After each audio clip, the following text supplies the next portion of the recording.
নেদারল্যান্ডসকে ছোট দল মনে করো না, শান্ত। তোমাদের একাদশে পরিবর্তন আনতে হবে। দর্শক, বাংলাদেশ ক্রিকেট বোর্ড ও বাংলাদেশের ক্যাপ্টেন নাজমুল হাসান শান্তকে উদ্দেশ্য করে একই বললেন রবীন্দ্র আকসুইন। টি-20 বিশ্বকাপ 2024 বাংলাদেশ এবার মুখোমুখি হবে নেদারল্যান্ডসের বিপক্ষে। ম্যাচটি অনেক গুরুত্বপূর্ণ বাংলাদেশের জন্য।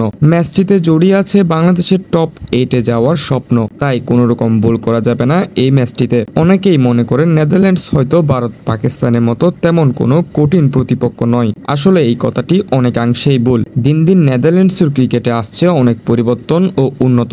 গত বিশ্বকাপে অর্থাৎ 2023 বিশ্বকাপে বাংলাদেশকে হারিয়েছিল নেদারল্যান্ডস। তাছাড়া শক্তিশালী সাউথ আফ্রিকা গত বছরে নেদারল্যান্ডসের সামনে দাঁড়াতেই পারেনি। তাই ম্যাচটিতে অনেক ভালো করে খেলতে হবে বাংলাদেশের জন্য।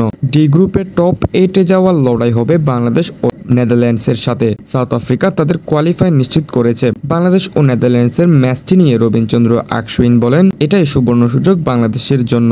যেহেতু বাংলাদেশের রান রেট অনেক এগিয়ে, তবে নেদারল্যান্ডসকে ছোট করে দেখা যাবে না। তাদের সাথে লড়াই করতে হলে তোমাদের একাদশে আনতে হবে পরিবর্তন। বিশেষ করে টপ অর্ডাররা বেশ কিছু ম্যাচে রান করতে পারছে না। 30 কিংবা 40 রানের মধ্যে হারিয়ে ফেলে 3 থেকে 4 উইকেট। আসলে টপ অর্ডাররা যখন উইকেট সব দিয়ে দেয় তখন চাপের মুখে পড়ে যায় মিডল অর্ডাররা। ফলে চাপের মুখে মিডল অর্ডাররা রানের পাল্লা বেশি দূর অব্দি নিয়ে যেতে পারে না। তাই তাদের টপ অর্ডারের যে কোনো একজনকে একটি বড় ইনিংস খেলতে হবে, যাতে মিডল অর্ডাররা বেশ চাপের মুখে না পড়ে। বাংলাদেশ বোলিং লাইন আপ অনেক ভালো, তবে বাংলাদেশের কোচকে ওয়েস্ট ইন্ডিজের পিচ কন্ডিশন মেনে বলার নির্বাচন করতে হবে।